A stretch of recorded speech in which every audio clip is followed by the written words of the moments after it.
All right, teammates, we are back once again. If this is your first time listening to the Move Swiftly podcast, welcome to the number one show on innovative teamwork. Great to have you. Looking forward to having you back for more. To my regular listeners, you already know what goes down when you hit that play button, whatever the challenge is, whatever the goal is, whatever the obstacle is, whatever it is you're going through.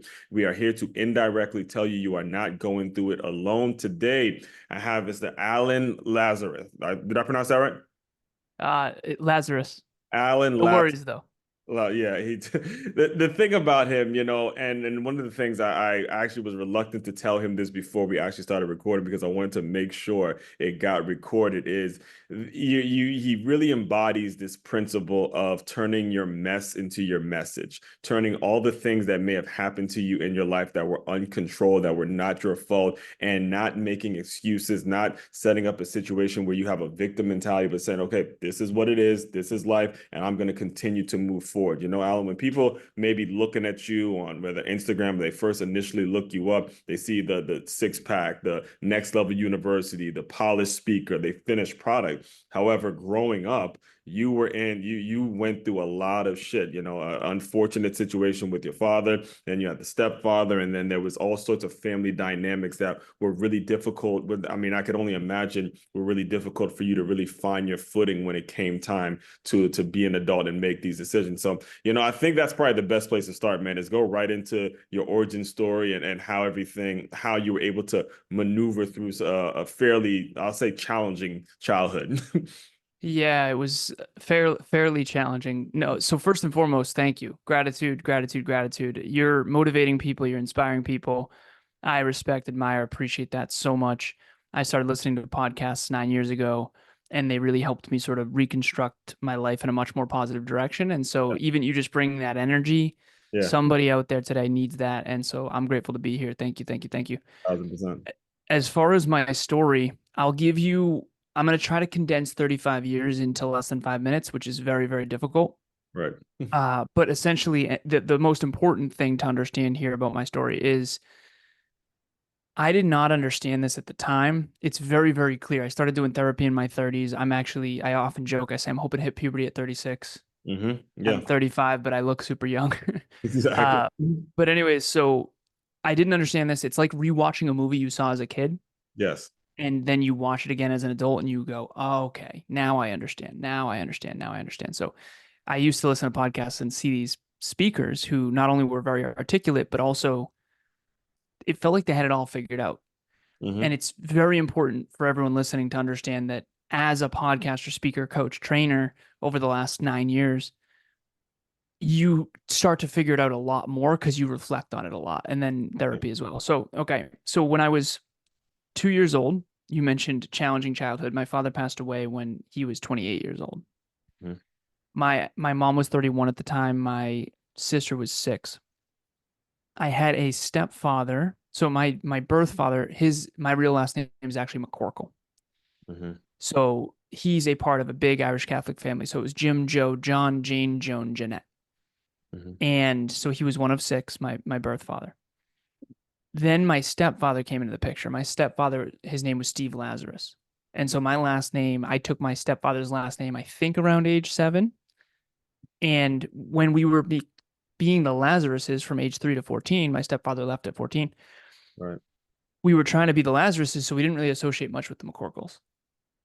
Right. And so the first family, McCorkles, kind of off to the wayside. Stepfather leaves at 14. I playfully refer to my childhood from age 3 to 14. And this is really where you build the scaffolding of who you are, your identity, your trajectory, your belief, your self worth, all this stuff. 3 to 14, I refer to as boats and BS. hmm My stepfather worked for a company called AGFA. They did hospital computers during the dot-com bubble. hmm And in the 90s, particularly in the US, but honestly, globally, the dot-com bubble was boom times. I mean, the 90s were just wild. It seemed like everybody had money. Right. And my mom and stepdad, I mean, it was boats and it was ski trips and we had snowmobiles and we built our own home on a lake. And my stepfather had a motorcycle. My mom drove a BMW. We had trucks and all this different stuff. So, and that was also Where did you who where they did you spent. grow up? Go ahead. Where'd you grow up? Massachusetts. Okay. So, okay. Massachusetts, yeah. And then they also hung out with people who were similar. So we hung out with a lot of friends of theirs that had a lot of money too. So it just seemed like economic boom times as well.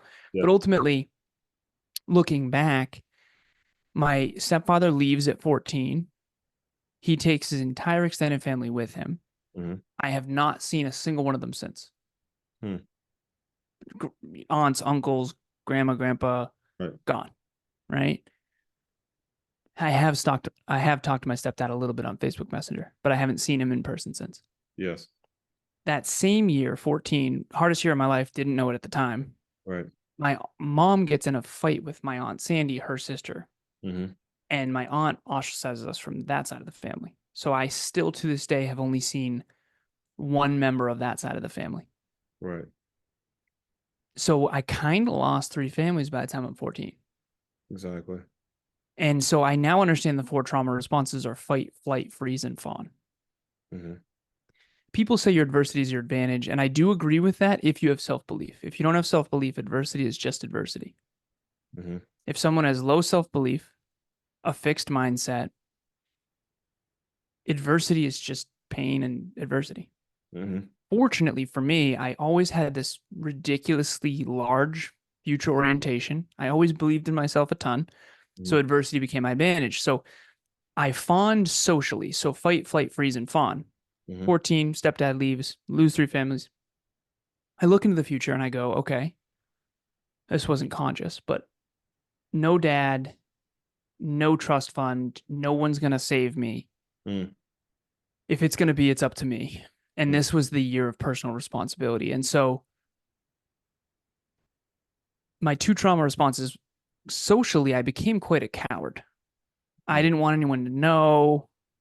I had low self worth. Everyone else has a dad and I don't. Mm-hmm. What's wrong with me? That kind of stuff. And so socially, I was sort of a coward. I never really was very courageous socially until my 30s. Mm-hmm. I never even could have said any of this. Right. Yeah, I That, actually that remember you bringing that up, and as one of the things that myself as a podcaster as well is it takes courage to speak on family situations. However, if you want to reach the level of success, if you want to reach that client that really wants your help and really step into your purpose, you've got to move beyond that. There's certain things that, hey, again, and one of the things I resonate with you is this concept of your family being all over the place. Not knowing this. yeah. There's genuinely a lost feeling. However, in that feeling, in that lost feeling, you're able to find yourself because of everything that you just mentioned. At that point, here's the responsibility on my end to say, I'm going to figure this thing out and I'm not going to depend on anybody else, which ultimately leads you towards a bad habit as it is. But it does take courage. And I actually wrote about that in my book, is that if you do want to reach success, there is going to be some uncomfortable friction between you and family members who may not have been able to achieve those levels of success. And that's just part of the game, guys. That's part of the rule. So if these things are happening for you, and I'm re-emphasizing what he's saying, if these things are happening for you, don't run from it, engage it, live in it, kind of reside in it, and understand that feeling, you're gonna have to bring that shit every single day. It's not going to be a one-time thing. It's going to be something that you carry on with you every single day. Well, there's a reason I always say this Mm-hmm. to clients, but also to listeners and that kind of thing. There's a reason you post things on TikTok you'll never post on Facebook. Mm-hmm. And the reason is your judgmental relatives and all that kind of stuff. And so we're also afraid socially. I think there's two worlds. There's your world, Mm-hmm. which is the real world that you live in. You're tethered to reality, hopefully. And then there's the social world. Mm-hmm. Um, and I'll use a fascinating example. It's like in the social world, you have a Beyonce who is unbelievably famous, Mm-hmm. but in the real world, she's just a human being who has feelings and all that kind of stuff. And so I've had to realize through becoming a public figure how weird it is to have two different worlds kind of. And I'm really trying hard to have them be the same world, which Yeah. is actually really hard. So, but anyways, You figure it going out, back you to let the us know, man. You let us know, because that's something that's actually definitely something that I think it's kind of really difficult to manage those two. Being the it public is figure and then understanding real world element to it. And it's not because we step out and say, hey, I want to be a public figure. No, we're speaking our truths. And if we don't tell our truths, we're gonna die anyway. If we don't say what's on our heart, we're not gonna be able to function. That's how a lot of this stuff works. Well, I don't think you can be fulfilled in life. I think you can be successful in life. I don't think you can be fulfilled in life if you're not expressing your what's true to you and expressing your feelings and thoughts and what you really believe. Yes, What 1000%. you really believe. And that's so hard socially. So I became this sort of social coward. Yeah. But however, behind the scenes, my trauma response. So fawn is appease, appease, appease. Hmm. Fight behind the scenes. So fight, work harder, aim higher, get smarter. Work harder, aim higher, get smarter. Work harder, aim higher, get smarter. I mean, that is my go-to. That's my go-to. When life gets hard, work harder, aim higher, get smarter. Yeah. Period. Got straight A's through all of high school. Hmm. Got what's called the President's Award. It's actually behind me, signed by George W. Bush. There you go.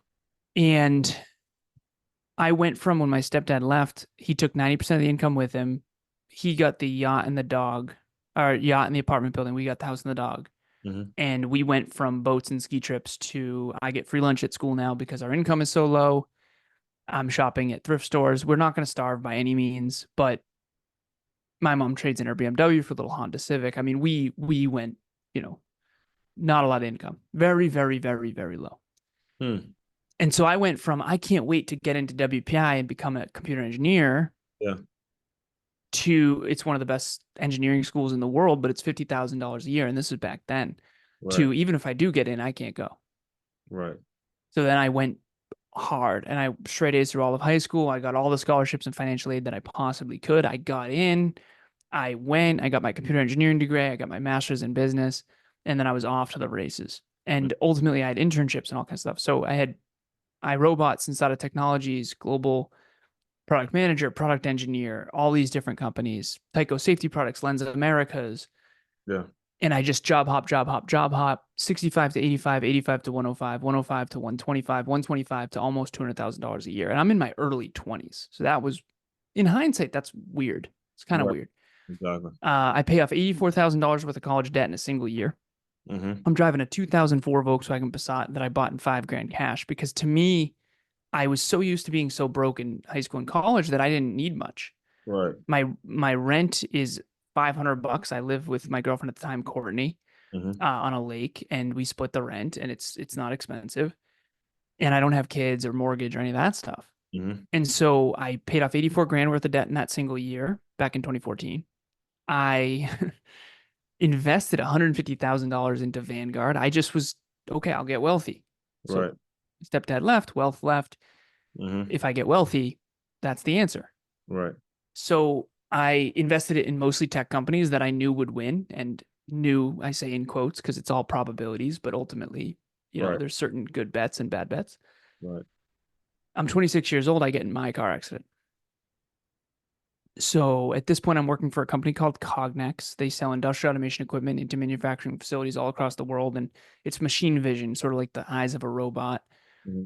And it's very technical products. And ultimately, my territory, I did inside sales engineering and then I got promoted to outside sales. I do a territory of Connecticut, Vermont, and Western Massachusetts, and I manage my own territory.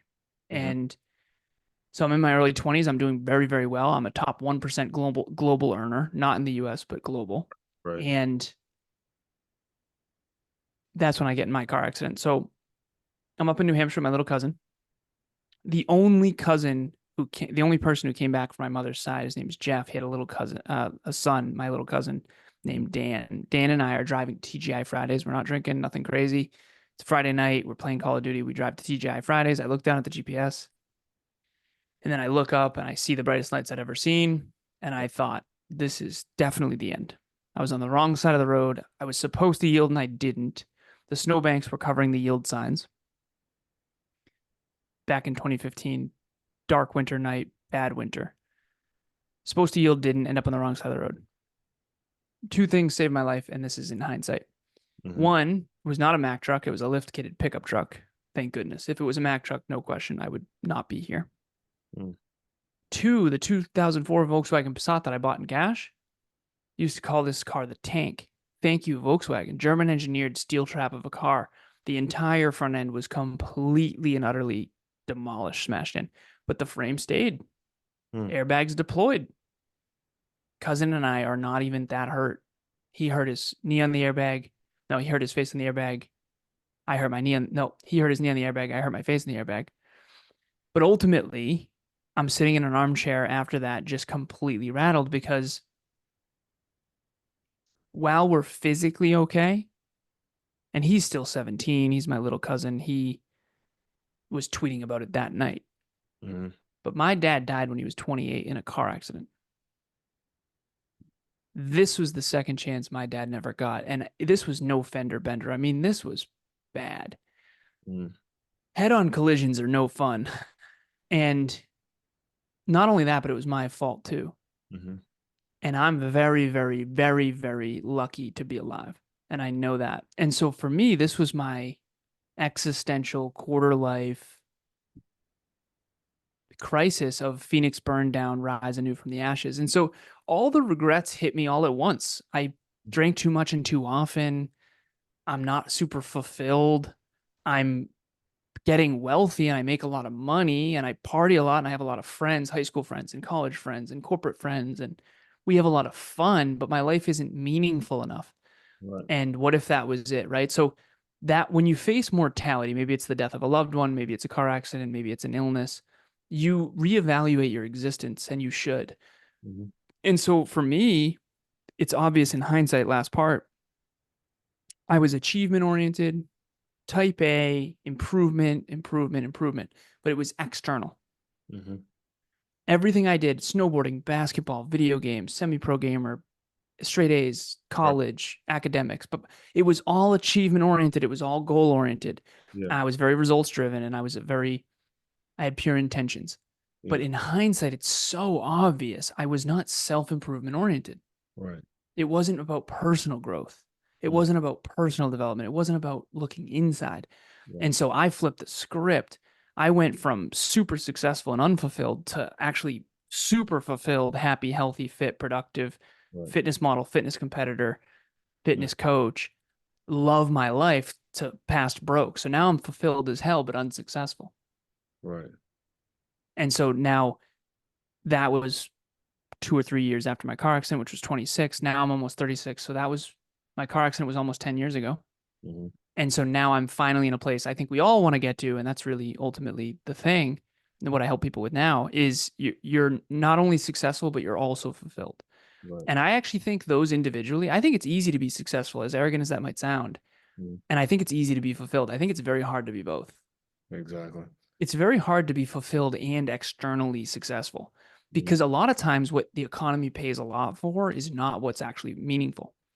And it's very hard to integrate the two. And so if you can authentically look in the mirror today and say, listen, I want my future to be an amplified version of what it already is, Mm-hmm. you are successful and fulfilled. You are what everyone is looking for. So don't F it up. And I'm at Yeah. that place finally, which took, 33 years to get Yeah, to that so place where I can actually, authentically say one of that. the things that actually got this show started was me going to a Tony Robbins conference named Unleash the Power Within. And Nice. things that I remember him saying specifically was success without fulfillment is failure. All right, success without fulfillment. If you're not fulfilled, you are actually failing every day. And I think your story, one of the things that actually really intrigued me about your story is that you brought up The Lion King. You brought up you brought up The Lion King and how that's your favorite movie. And as I'm hearing you retell it, I'm thinking of that scene where Simba is seeing his father's reflection in the water, and he's like, remember, don't forget who I am. And then he goes back and he looks at his past and he sees where he's all the things that were deserted and everything. And based on what you're saying, the question I actually have, and something that I think would be very beneficial for the listeners, is when you first make that step towards to say, look, I got all the money, I got everything. God spared my life in this accident, and you make that step to say, hey, I'm going to start working on the fulfillment piece. What is that like? What's that first step like to say, all right, look, I got a six pack. I know I see that those wings, the beer, the booze, the partying up, and it's so easy, Alan. This is the thing. It's so easy to access these things. It's so easy to go down that road. How do you sort of advise people to say, No, don't do it. I mean, I myself last year spent the whole year sober, and I knew there were times where I wanted to, but again, there was just certain things in my mind. So, kind of speak on those early stages of finding fulfillment. Good for you for spending the whole year sober, because as someone who used to drink too much and too often, and I've been sober now for I think more than 5 years, I used to count the days, Yeah. and then eventually got to a point where this is over, so I don't even need to count anymore, which is really cool. I think the last drink I had was 2019, the summer of 2019. But ultimately, It's not worth how it. Speak on that for a moment. It's really not worth it, guys. And I'm gonna just be as you get older, and this I'm talking to someone that was raised in a Caribbean household. There was alcohol. We would socially drink. It is not worth what you will be giving up if you decide that alcohol is going to be the only way you can enjoy yourself. I'm telling you from experience in college, I used to get far, I mean, just beyond drunk, throwing up the whole, it is not worth it. I know it's fun.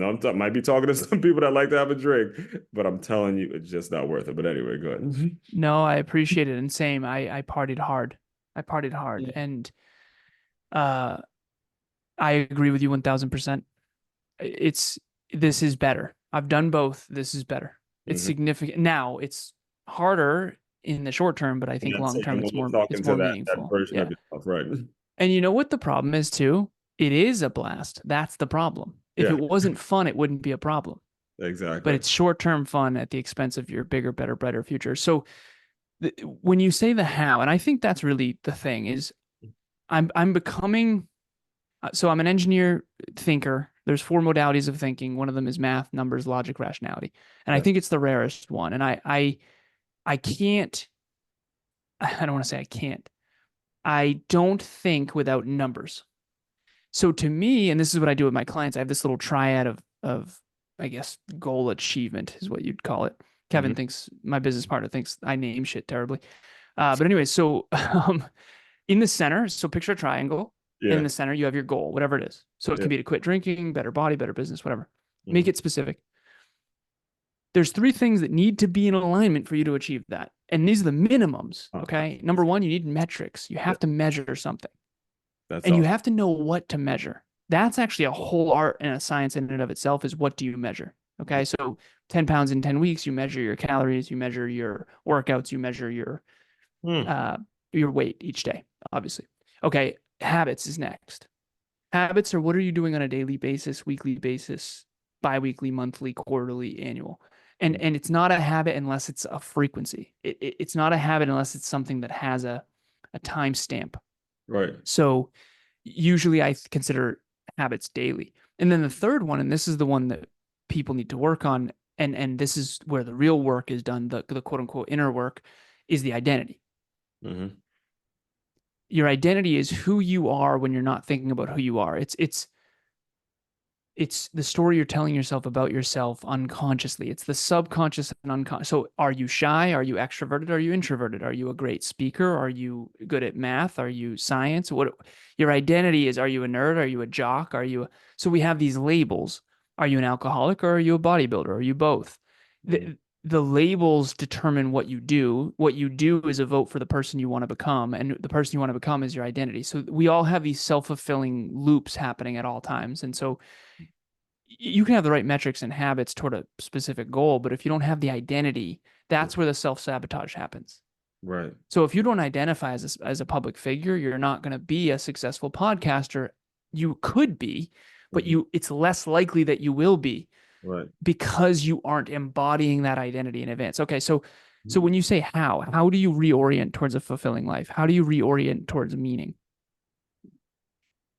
I think it comes down to paradigm. So a paradigm is a fancy word for what you believe the purpose of life is, what you believe is meaningful, what you believe is the point. What's the point? That's one of the reasons why my car accident was so transformative is I got to that point of what is the point?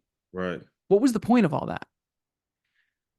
And I realized in hindsight that I had a paradigm that had pros and cons. Every paradigm has pros and cons. Everything, every person, place, thing, and idea has pros and cons. All right. So my paradigm before my car accident was achievement number one, Hmm. pleasure number two, friends number three. Hmm. So naturally, I had a ton of fun. I achieved a lot and I had a boatload of friends, way too many friends. Wow.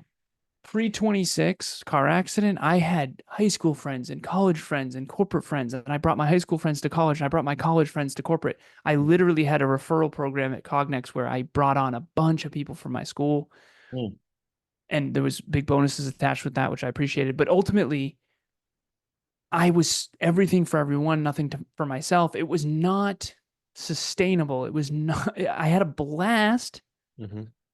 but deep down, I was deeply unfulfilled. So Right. I had to shift my paradigm. And so the car accident got me to shift my paradigm. And this is the paradigm that I'm in now. Number Mm, one is growth. Number two is mission. Number three is contribution. My whole world is now oriented differently. right. It's growth, contribution, which is mission. Yes, for a profit, because I have to sustain it and grow it. And by the way, if you don't focus on profit in a business, you're going to go out of business quick. But that's not the point. Hmm. Profitability is necessary, but not the goal. Right. I didn't start a self improvement company to make money. That Right. would be the worst idea ever. Hmm. It's like I always joke with Kev. I say, we're selling kale outside a candy store. No, Right. people don't want these mirrors for free. Never mind pay me to give you them, right?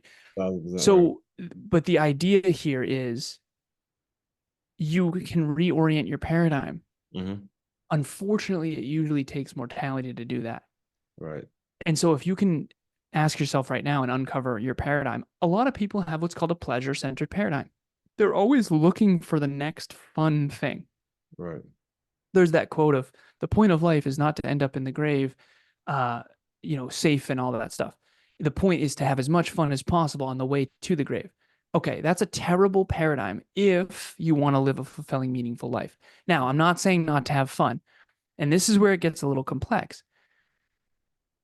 Laughter is a byproduct of me saying something funny. What if what everyone thinks is happiness is actually a byproduct of something deeper Hmm.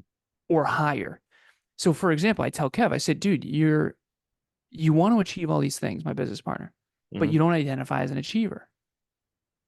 He said, yeah. I said, don't you think the probability of you achieving your goals and dreams would increase if you started to identify as an achiever and then do achiever things? And he said, yeah. I said, here's the thing. If you don't identify as an achiever, you're not going to do what achievers do, and then you're not going to get the results achievers get. Hmm. And if I decide I want to maximize my potential, I want to contribute as much as possible, I want to dedicate my life to holistic self-improvement, health, wealth, life, and love, and I want to help hundreds of thousands of listeners, millions of listeners all over the world, and I want to start my own coaching practice and all that stuff. My lifestyle that people now come to me and say, wow, it must be so nice. Yeah, but this is all a byproduct of a mission that's bigger than that. Exactly.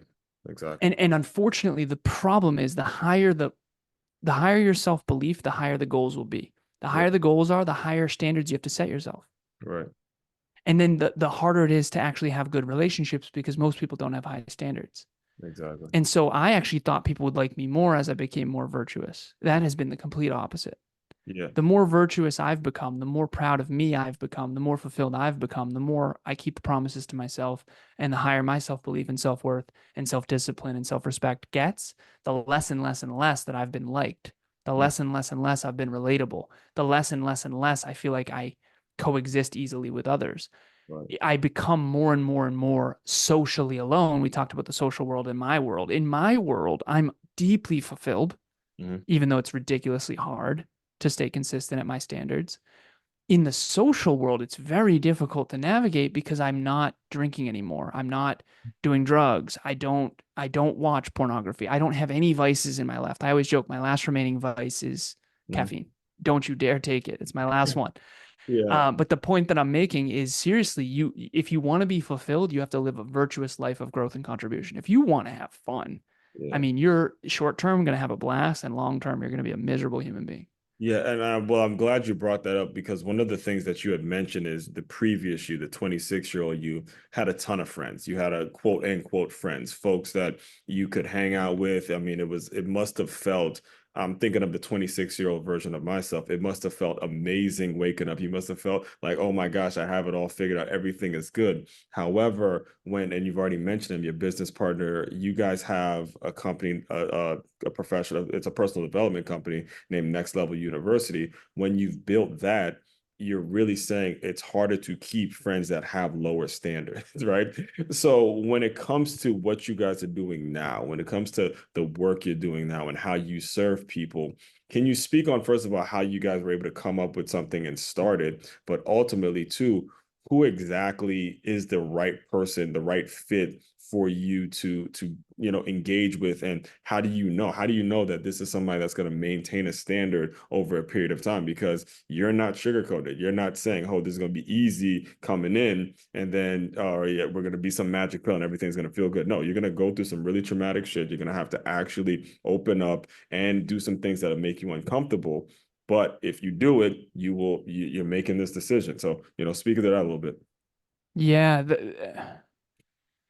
we all know it's who you surround yourself that matters, and probably more than just about anything. I think number one would be self-belief. Like if I could give you the five things that matter, and I've coached now, I'm coming up on 10,000 hours. I have a 10,000 hour Every tracker.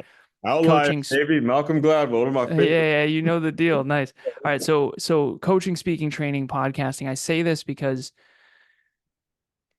that many different people from that many different industries, that many different backgrounds, Mhm, that many different countries, all different cultures. I mean, it's just there's certain things that become very, very, very, very obvious mhm, patterns that you just pick up on. And people that are anywhere from 16 years old, hey, I want to start a YouTube channel, to 63 years old, I've been in business for decades and I'm a multimillionaire already, right. and everything in between. I Mhm, have 28 people on my roster currently that I coach right now. And mhm, so this is what I do. Helping people achieve success in business and in life is what I do, and fulfillment. I have this written on my board. right. Success is number one, fulfillment's number two, and your feelings are third. Mm, All right. Now I'm gonna be hopefully the pain in the ass that you thank one day. So for anyone watching or listening, you asked me who to associate with and who not to associate with. right. It's scary to share some of this stuff because some of the stuff that's the most powerful in terms of actual life change makes people the most upset. Mm, So people want to believe that everyone is of equal value. And unfortunately, spiritually, yes, that's true. Spiritually, yes. But in the real, tangible, physical world, that's like saying a shack and a mansion should be the same price. Why is a mansion more valuable than a shack? It's because you renovated it more. You had the best architect. The people put more work, more time, effort, and money into it. You had the best materials. You marble countertops. You renovated the kitchen. It, you can't. First of all, you're never going to renovate the kitchen of a home you don't believe is valuable. So that's where self worth comes in.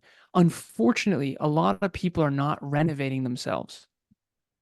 This Apple 14, this iPhone 14, mhm, back in 2007, I was a senior in high school and they came out with the very first iPhone. It was a revolutionary breakthrough. It was the first iPhone. Compared to this, that iPhone would be hot garbage. It yes. wouldn't even be close. Yeah. And that's why I'm a computer engineer. So forgive me for this. I'm about to be Alan 3.6. I'm Mhm, 35. I'm going to be 36 in November 17th.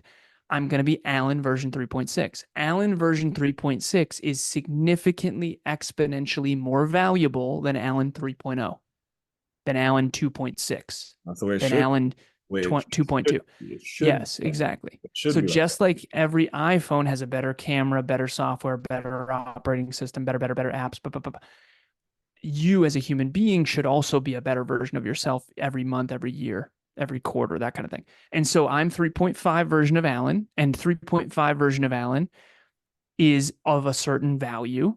that. Mhm, And in your life, I can help you stay more motivated, more inspired, more educated. I'm more aware. And so when we say the iPhone is more capable, the iPhone 14 is far more capable mhm. than the iPhone 10. Everyone gets it. But when I say I, Alan, am far more capable than you, all of a sudden your ego is Exactly. triggered. Uh, But But it's that the to same me, exact to principle. me, that should be a point where if your ego's triggered, this is where people are turned, quality people that can help you, they're going to be turned off by you. This is why your stance and your posture and where it is you actually want to go, how willing you are to learn from folks who they're not saying they're better. It's just different. I went through this thing, so I'm different, so I can help you. It shouldn't be you, okay, oh, Alan 3.6, so I'm not going to listen to what he has to say. I'm too good for that. That's bullshit. My mindset should be, look, I'm not happy with the results that I have in my life. This person obviously is. Let's work together so I can get to that level. That should be the mindset. So this is the metaphor, and I really appreciate this conversation. If I take this has a great camera on it that has cinema view. Yeah, If I take a video on cinema view and you have, let's say, an old flip phone that I used to use when I was a kid, yeah, and I take a video with cinema view and I make a movie and you make a movie with the little flip phone camera, my movie's going to be far better than yours, and I'm going to be able to sell it for a lot more. right. What if my iPhone 14 Allen 3.5 Hmm. is that much more capable than you? Your results are a byproduct of your own capabilities. Yeah. And for the most part, obviously there's status and perception and social and blah blah blah. But ultimately, how do you upgrade your iPhone so that you can achieve your goals and dreams? One of the reasons we aren't achieving our goals and dreams is because, and I know you got to jump soon, is because we aren't capable enough yet. Hmm. And so you asked me who to spend time with. Hmm. You have to steer clear of people who don't have what I call inward humility. Oof. Powerful. Most people are outwardly humble. Hmm. They act humble, but they're not reading books. They're not taking courses. They're not journaling. They don't have therapists and coaches. I have a therapist. I have a therapist. That's inward humility. I Hmm. appear arrogant. Hmm. Why would someone arrogant get a therapist? Hmm. Why would someone work on something they don't admit is a problem? I said I'm an alcoholic. I said I have an issue. I said I need help. That's humility in action. Yeah. The people you need to avoid, I have a filter on my whiteboard. It's called unmedzai. Hmm. Unstable, naive, manipulative, entitled, delusional, significance driven, arrogant, and immature. If you are any of those 8 things at level 10, you have a higher unmedzai score. I created this personally to protect myself from people who I'm bad for. Oh my But gosh. ultimately, what it comes down to is if you have low humility and you can never be a student and your deepest fear is being seen as less than, I Mhm. pretty much can't work with you because you are unwilling to be a student and you would rather look good than actually get better. Yes, man, you could tell you that you have the analytical background for sure because it's almost as I'm talking to you, and I kind of mentioned this earlier, but my favorite book of all time is Outliers by Malcolm Gladwell, and he takes Nice. success and he turns it into a math problem. And as I'm listening to you and your background in the analytics world, it's almost like everything you have measurables for all the fulfillment, and that's something that again, as I promise you guys every single time I hit the record button on this podcast is there's going to be something here that's going to take you or help you get through whatever moments or whatever obstacles that you may have. And understand people have a filtering system that's built into their subconscious. If you're a bullshit person and you don't want to really work, that thing kicks in within a few seconds. It's like, I'm not working with that person. I'm gonna go move on and spend my time on people that's gonna fulfill me, and then we're gonna start working together. So like you said, we could probably talk for hours, but I do want to be very respectful of your time. Can you just tell people a little bit about how they can get in touch with you? What's the best way to reach out if they want to hear more? You could put all that stuff out there. So, no matter where you find yourself right now, I think that if you take personal responsibility for where you've ended up, you have a bigger, better, brighter future, at least the opportunity for one. And if you want help building that, I'm your guy. So, we have podcasts, we do a monthly meetup, we have a book club, we got all kinds of free things. We also have paid stuff, but Mhm. you can go to nextleveluniverse.com. And the metaphor is next level you, pun intended.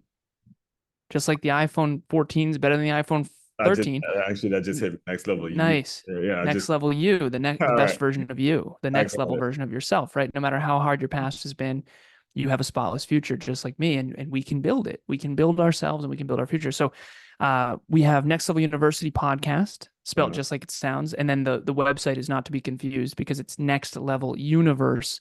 The podcast is Next Level University.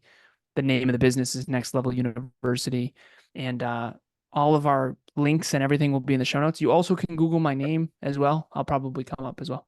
Yep. Hey, public figures, man. They're get to the point now. Just Google me. We're Googleable folks here. All right. So the final thing I do, Alan, to close out all the shows is I want you to use your imagination a little bit. You are the 26th version of yourself. Let's say it's the week before the accident.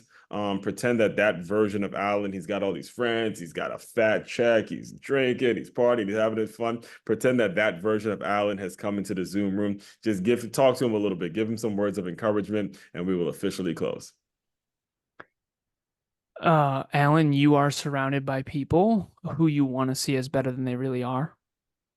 You have a lot of self belief, so everyone around you is mirroring that when in reality, they're actually full of it. You might be one of the only people who actually does have goals and dreams, even though everyone acts like they do. And you won't find out until later that most people are actually pretending to have goals and dreams and don't intend on doing a whole lot of anything. You are an esoteric weirdo and you need to own it and you need to leave. And most people in your life are holding you back energetically because they know that you're wanting more and you have a high standard. So you most likely get bullied and treated poorly because of that high standard. And you are a wonderful person and you're afraid of facing the past traumas of your life. You lost your dad when you were 2, you lost your stepdad when you were 14, you kind of lost 3 full families by the time you were 14, and you have to go back and face all of that. And for the hell, go get a goddamn therapist, because honestly, you have dozens of mentors and coaches, but the last thing you need is mentoring and coaching. What you need is therapy, because I think the people who want a therapist need a coach, and I think the people who want a coach probably need a therapist. So go do the inner work, and that's going to unlock you so tremendously. And the number one most important thing for you, Alan, of 26 years old, is social courage. You are a social coward. You are so good at applying to the job and doing the resume, cover letter, LinkedIn, blah, blah, blah. You're professionally developed. You're so good at taking action and achievement, but you are a social coward. You never tell people what you really believe because you're so afraid of the lash out. When in reality, you have to be courageous enough to say, listen, you are kind of sucking. And listen, you do drink too much and too often. And listen, it's not okay that you treat people like that. And it's not okay that you treat me like that. And listen, can't we set a higher standard? The people I grew up with, the standards were so low and it bothers me so much. And you have to have the courage to rise above and transform through all of that. And yeah, that's what I would say to me. Uh, Listen, I'm moved as normally on the show, but again, I appreciate from one podcast to the next, one public figure to the next. I'm truly appreciative of your work. Keep doing it because it's guys like you who make it possible for folks like me to keep going, even though, the majority of people that you are around don't have that standard. It's always great connecting with folks that are able to open doors for multiple people. So, all that being said, fellow teammates, continue to move swiftly. We will talk more soon.